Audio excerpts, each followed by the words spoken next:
네, 미국의 실리콘밸리 은행의 파산에서 시작한 은행 경영 위기에 대한 불안감이 유럽, 스위스와 독일 은행으로까지 번지면서 최근 세계 금융시장이 뒤숭숭한 모습이었죠. 한쪽에서 불을 끄면 다른 곳으로 옮겨붙는 양상이 이어졌는데요. 글로벌 금융 시스템에서 어떤 일이 일어나고 있는 건지, 우리 경제 여파는 어떨지 석병훈 이화여대 경제학과 교수와 함께 짚어보겠습니다. 안녕하세요. 안녕하십니까? 네. 일단 이게 지난주 후반에 불거졌던 이 독일 도이체방크를 비롯한 은행권 위기 전염 이제 우려가 좀 있었는데 일단 좀 진정이 됐다는 그런 이제 평가가 나오곤 있습니다만 그동안 이제 일련의 사태가 계속 그냥 연쇄적으로 이어져서요. 이게 도대체 어떤 일이 일어났던 건지 하나하나 좀 짚어보도록 하겠습니다. 자, 이번에 이런 일련의 사태가 벌어지면서 신조어도 나왔습니다. 이 뱅크데믹이라는 신조어도 나왔는데 이 상황 어떻게 보고 계신지요, 종합적으로? 예, 뱅크데믹이라고 하는 것은 은행의 영어인 뱅크에다가 뭐 이번에 코로나 대유행이라고 하는 팬데믹이 합쳐진 합성어인데요. 네. 그래서 은행의 위기가 뭐 전 세계적으로 빠르게 퍼져나간다 해서 네. 뱅크데믹이라는 신조어가 나왔는데요. 이번 이 지금 뱅크데믹 현상 같은 경우는 과거와 다르게 이 뱅크런 현상, 은행이 갑자기 뭔가 부도 위기에 몰렸을 때요. 은행에 돈을 맡긴 예금자분들 같은 경우는 은행이 망해서 내 예금을 못 찾게 되는 것이 제일 큰 걱정거리입니다. 예. 그러면 당연히 은행이 문을 열었을 때 내 예금을 먼저 찾기 위해서 은행으로 달려가게 되거든요. 네. 이거를 경제학에서 뱅크런 현상이라고 하는데 예. 최근에 그 인터넷이 발달을 하면서 모바일 뱅킹이 되면서 이번에 디지털 뱅크런이라고 해가지고 이 뱅크런의 양상이 완전히 바뀌었습니다. 그래서 원래는 은행 영업시간이 개시가 되기 전에 은행 지점 앞에 가서 미리 줄을 서서 사람들이 기다리고 있어서 이 예금을 인출을 하는데 시간이 걸렸는데요. 네. 이제는 모바일 뱅킹으로 인해서 자기 스마트폰에서 누구나 순식간에 자기의 예금을 이체를 할 수가 있게 되다 보니까 예. 더군다나 또 SNS가 발달이 돼서 SNS를 통해서 이번에는 이 은행이 뭐 파산 위기에 몰린다더라, 이런 누군가가 뭐 허위 사실만 유포가 된다든지 아니면 뭐 찌라시가 돈다든지 이러면 순식간에 그 소문이 SNS를 타고 퍼지면서 다음에는 이 은행이 위험해 이러면 이 은행에 있는 예금들을 삽시간에 다 모바일 뱅킹으로 옮기면 멀쩡하던 은행도 졸지에 파산 위기에 몰리는 뭐 이런 상황이 되다 보니까 예. 전 세계적으로 이번에는 이 은행이 부도 위험이 닥치면서 주가가 폭락을 하고 이번에는 다른 은행이 또 주가가 폭락을 하고 이런 식으로 은행의 위기가 전염이 되는 이런 현상이 촉발된 것입니다. 그래서 이게 모바일 뱅킹 환경, 그다음에 뭐 SNS 환경이 발달하면서 기존에 우리가 뱅크런 현상에서 찾아볼 수 없는 아주 새로운 유형의 디지털 뱅크런 현상, 이 촉발된 것으로 보고 있습니다. 네. 이번에 이제 문제가 됐었던 은행들이 이를테면 역사가 한 40년이 넘었다든가 100년이 훨씬 넘었다든가 이런 은행들이 이렇게 몰락하는 데는 불과 며칠밖에 걸리지 않았습니다. 이게 너무 이제 이 진행 과정이 빨라서요. 그래서 이제 바이러스가 퍼지듯이 뭐 이게 전염에 이제 비유하는 이런 신조어도 나오고 있는 것 같습니다만, 특히 또 하나의 특징은 기존에는 이제 안전자산이라고 여겨졌던 상품에 투자했었던 부분이 이제 문제가 됐었죠. 실리콘밸리 은행 같은 경우에는 미국 국채, 뭐 자타가 공인하는 이제 안전자산이라고 했었는데 그것이 이제 문제가 됐었고 금리가 상승하면서 이 스위스의 크레디트 스위스 같은 경우에는 이게 이른바 코코 본드라는 그런 상품의 이제 비중이 높았던 것이 이제 문제가 됐죠. 예. 자, 이게 어떤 성격의 것입니까? 예, 코코본드라고 하는 것은 신종자본증권이라고 하는 것인데요. 무엇이냐면 원래는 채권입니다. 채권이라고 해서 은행 입장에서는 원래 빚이죠, 빚. 네. 빚인데 사실은 이게 장기간 빌릴 수 있는 것이라서요. 뭐 예를 들면 30년 정도의 만기, 긴 만기 동안 빌리는 거고요. 원래는 관례상 뭐 10년 단위로 이거를 갖다가 차환 발행을 하면서 뭐 조건이 바뀌는 이런 식의 신종자본증권이고요. 은행들이 이 코코본드 같은 것을 주로 신종자본증권을 발행했던 이유는 무엇이냐면 은행들은 고객의 예금을 가지고 예금을 끌어모아서 예금은 은행의 입장에서는 부채거든요. 네. 예금을 이용해 가지고 이걸 또 다시 투자를 하거나 남들에게 대출을 해서 그 예금과 대출 이자의 마진을 이용해서 수익을 얻는 사업 구조입니다. 네. 그러다 보니까 이 고객의 예금을 띄어먹지 않게 하기 위해서 자기 자본 비율 규제라는 규제를 각각 가지고 있습니다. 네. 은행의 입장에서 부채인 고객의 예금 대비 충분한 자기 자본금을 쌓으라는 이 규제인 것인데요. 자기 자본 비율 규제라는 것은 이 신종자본증권 코코본드라는 것은 만기가 길고 또 코코본드 같은 경우는 회사의 위기 등 특정 요건 시에는 이것을 갖다가 주식, 보통주로 전환을 하거나 아니면 아예 원금을 상각, 그러니까 원래는 빚이었는데 빚이 사라져 버리는 것이죠. 예. 그러다 보니까 이거를 사실 자본금의 성격으로 간주를 해서 이거를 자본금으로 처리를 했었습니다. 회계상으로. 예. 그러니까 은행 입장에서 이건 사실은 빚인데 네. 이걸 자본금으로 처리를 해주니까 자기 자본 비율 규제, 부채 대비 자본금의 비율 규제를 충족시키기에 이보다 더 좋은 채권이 없었던 것이죠. 예. 그러니까 코코본드를 많이 발행을 해서 은행들이 가지고 있었는데요. 이번에 크레딧 스위스 같은 경우는 대신 이거는 투자를 하는 고객들도 그런 위험성을 인지를 했었습니다. 네. 그래서 코코본드에 투자를 하는 대신에 더 높은 다른 채권보다는 더 높은 이자율을 고객들도 요구를 했던 것이죠.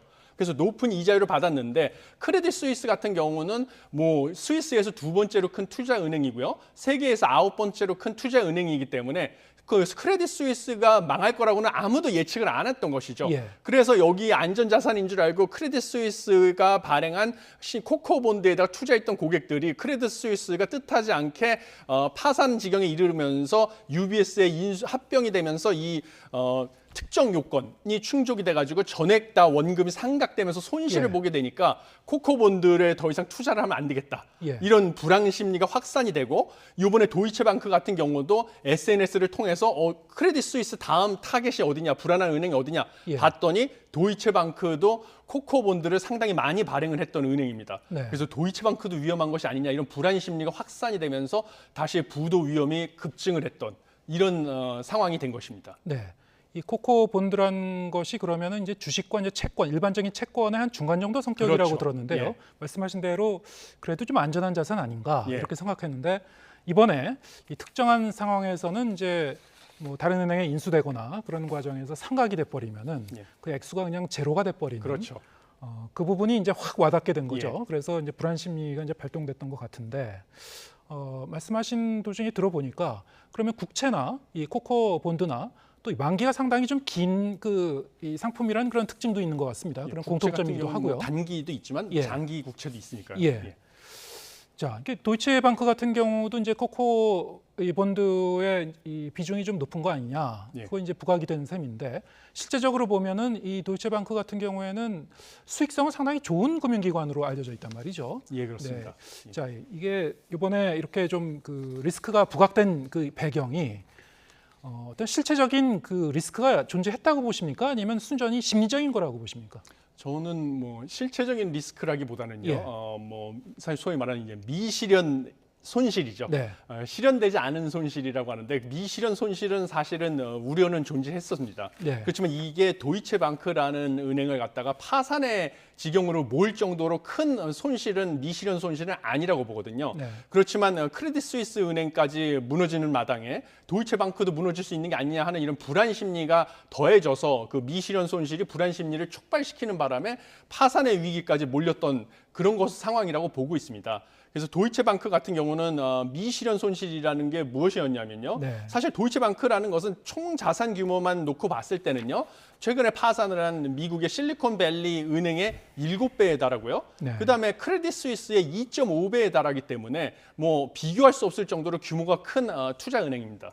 투자 은행인데 불안 심리가 가중된 이유는 뭐냐면 아까 말씀드린 코코본드를 발행한 것이 양이 되게 많고요. 그래서 코코본드에 대한 불안 심리가 커지다 보니까 이제 크레딧 스위스 다음 타겟인 도이체방크가 아니냐. 예. 그리고 그 다음은 뭐냐면 지금 미국의 뭐 금융 위기의 도화선이 될 것이라고 주목을 받고 있는 상업용 부동산. 네. 상업용 부동산에 대출도 많이 해주고 투자도 많이 했다. 라는 소문이 퍼져가지고 그거에 대한 불안 심리가 커진 것이거든요. 예. 그렇지만 지금 도이체방크가 상업용 부동산 대출과 대출을 상업용 부동산에 투자를 많이 해서 지금 일부 뭐 손실을 봤다고 할지라도 그 손실을 실현시킨 거는 아니거든요. 예. 그러니까 예를 들면 지금 주식을 많이 가지고 계신 분들이 계시지만 지금 금리가 올라가면서 국내에도 뭐 주가가 많이 떨어지지 않았습니까? 예. 그래서 이제 주가가 하락을 해서 뭐 마음고생을 하실 수는 있지만 네. 그 하락한 가격으로 주식을 팔게 되면 실제로 그 손실이 실현이 되는 것이죠. 예. 그렇지만 하락을 했어도 그걸 팔지 않고 그냥 언젠가는 주가가 회복이 되겠지 이러고 네. 가지고만 계시면 예. 그 손실은 실현이 된 게 아닙니다. 네. 그 미실현 손실이라고 하거든요, 경제학적으로. 예. 그러니까 미실현 손실인 상태에서는 그거를 실현될 지경으로 내몰리지만 않으면 문제가 될 것은 없는 상황인 것인데 예. 그거를 너무 지금 과도하게 불안 심리가 촉발이 돼서 지금 디지털 뱅크런 현상까지 생기고 뭐 SNS로 불안 심리가 확산이 되고 이런 상황에서 도이체방크의 주가가 뭐 이 실리콘밸리 뱅크 은행이 파산한 이후로 2주 안에 30%까지 폭락을 하고 뭐 이런 상황이 발생한 것으로 보입니다. 네.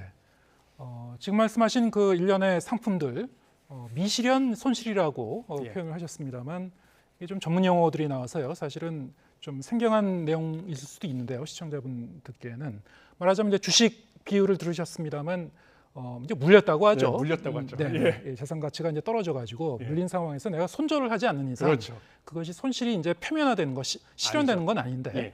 문제는 실리콘밸리 은행처럼 당장 이 자금이 필요한데 예. 유동성 문제가 생겼을 경우에는 결국 이 국채에 투자했었던 거를 헐값에 이제 매각하면서 이게 그렇죠. 노출된 거 아니겠습니까? 맞습니다. 그것이 노출 안 되면 되는데 그렇죠. 노출될 수밖에 없는 상황이 올 수도 있단 말이죠. 예.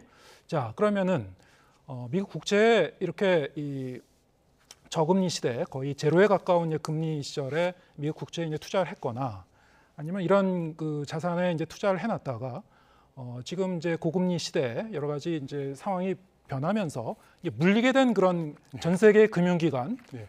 회사들 많이 있을 것 같습니다. 많죠. 예. 예. 근데 이게 금융공시라든가 재무제표상으로는 드러나지 않는 거 아니겠습니까? 그렇죠. 예.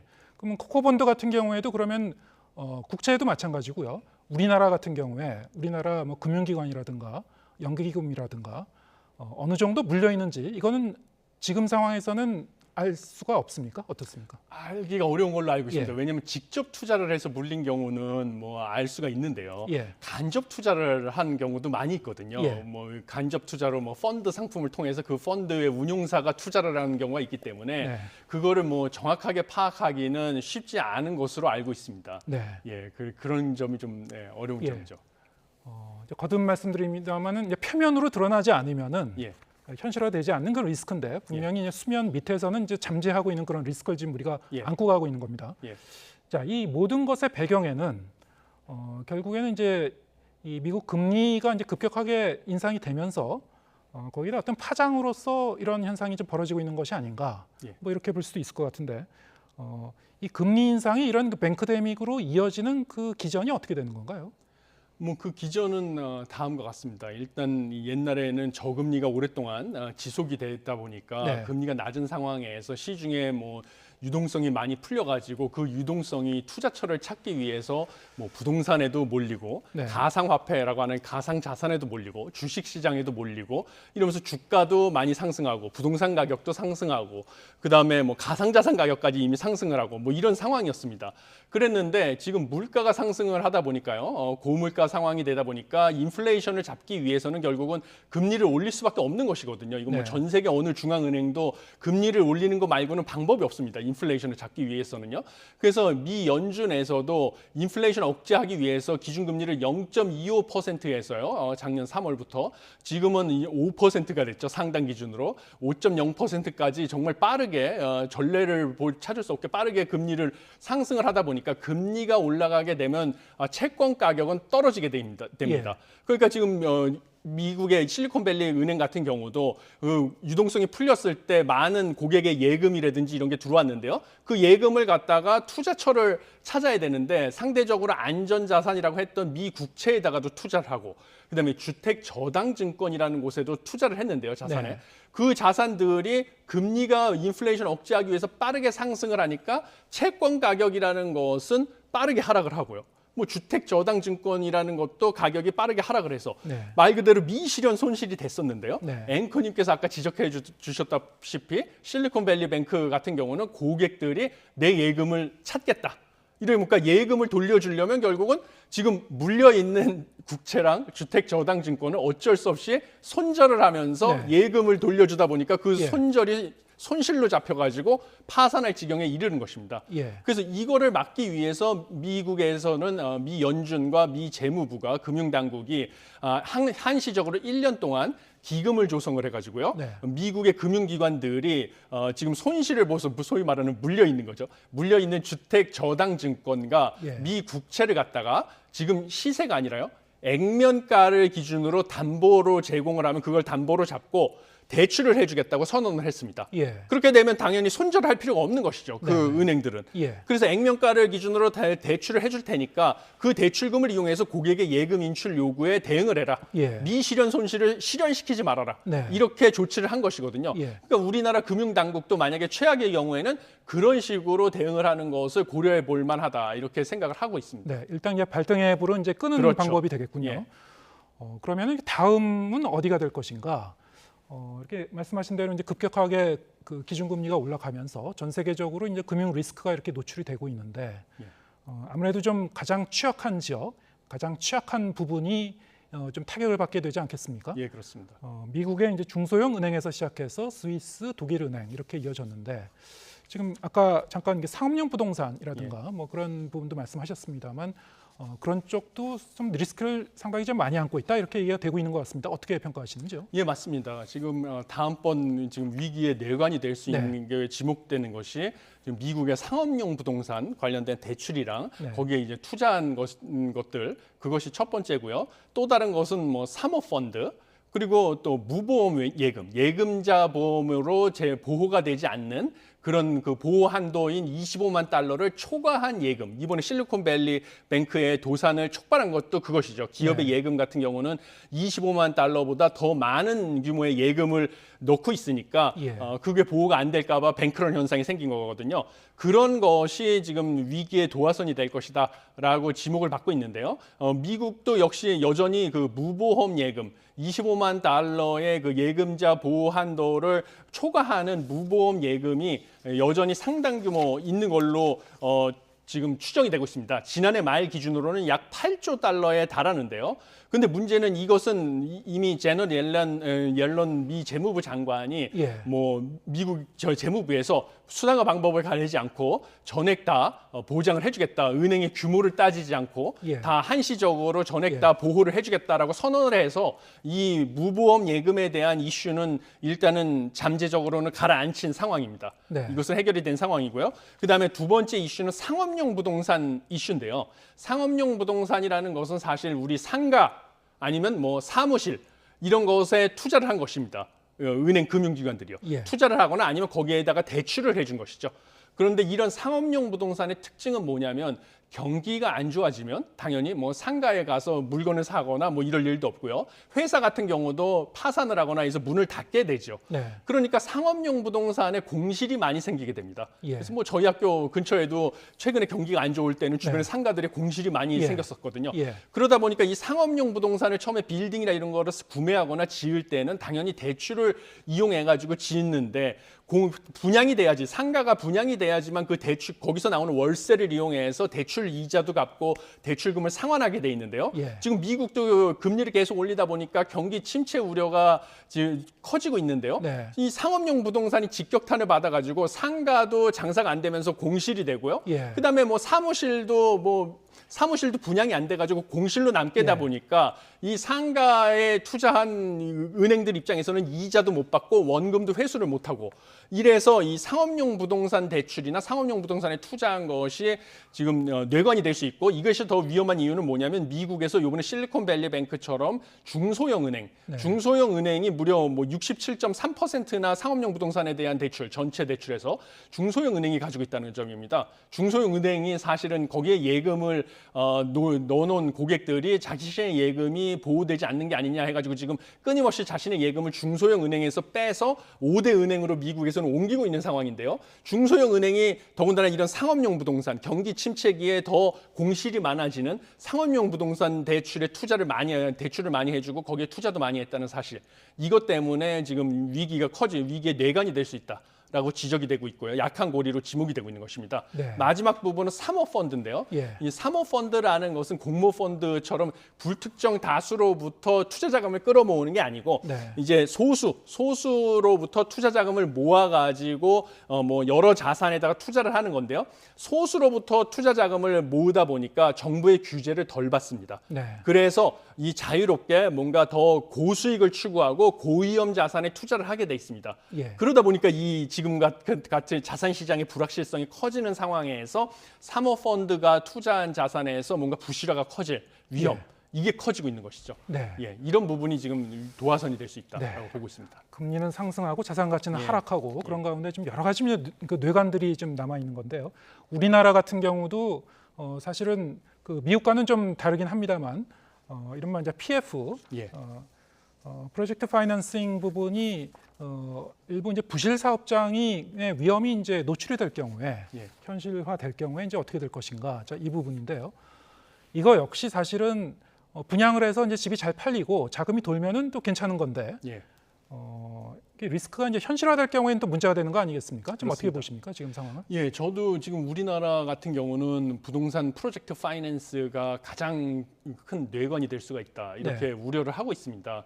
왜냐하면 우리나라도 물가를 잡기 위해서 한국은행이 뭐 재작년 하반기죠, 8월부터 2021년 8월부터 선제적으로 금리를 올리기 시작했습니다. 네. 그래서 기준금리가 0.5%에서 3.5%까지 정말 3% 포인트 빠르게 상승을 했습니다. 그러다 보니까 부동산 시장이 지금 경착력 우려가 발생할 정도로 부동산 가격이 급격하게 하락을 하고요. 그리고 지금 아파트 같은 경우도 미분양 사태, 예. 지금 아파트의 분양가가 시세보다도 더 비싸다 보니까 미분양 사태가 지금 촉발되고 있습니다. 그러면 부동산 프로젝트 파이낸스라는 것은 뭐냐면, 파이낸스 대출이라는 것은 뭐냐면 아파트를 새로 대규모 아파트를 지으려고 할 때요. 지금 아파트는 이미 다 헐어버렸으니까 남은 예. 것이라고 하는 것은 아파트를 지을 땅밖에 없죠. 그런데 이 땅을 담보로 대출을 받은 그 돈만 가지고는 아파트를 짓기에는 턱없이 부족합니다. 예. 그러면 이 나중에 아파트를 완전히 완성을 해서 이 아파트를 다 분양을 한 다음에 들어올 그 돈을 고려를 해서 그 현금 흐름을 고려해서 아파트 지을 부지보다도 더 훨씬 많은 돈을 대출을 해주는 것이 바로 프로젝트 파이낸스 대출이거든요. 예. 그러니까 땅값보다도 훨씬 많은 돈을 대출을 해준 겁니다. 은행 입장에서는. 그런데 이 대출이 만약에 미분양 사태가 되면 새로 지은 아파트가 이 대출을 회수할 방법이 없는 것이죠. 예. 은행 입장에서는. 예. 그러니까 이게 바로 부실화되는 것이고요. 예. 더 위험한 것은 뭐냐면 이게 사실은 미국에서도 지금 뇌관이 될 수 있는 주택 저당 증권이랑 똑같은 것인데요. 네. 이 프로젝트 파이낸스는 아파트를 갖다가 다 짓고 이거를 분양할 때까지는 상당히 오랜 기간이 걸립니다. 네. 그러니까 이거를 자산 유동화 증권이라고 해서 자산 유동화 기업어음 같이 이거를 갖다가 자산 유동화 증권으로 발행을 하는데요. 새로운 파생 금융 상품이죠. 그래서 이 프로젝트 파이낸스 대출 채권을 이용을 해가지고 이거를 갖다가 새로운 증권식으로 잘게 쪼개가지고 여러 저축은행이나 이런 데다가 또 나눠서 팔게 돼 있습니다.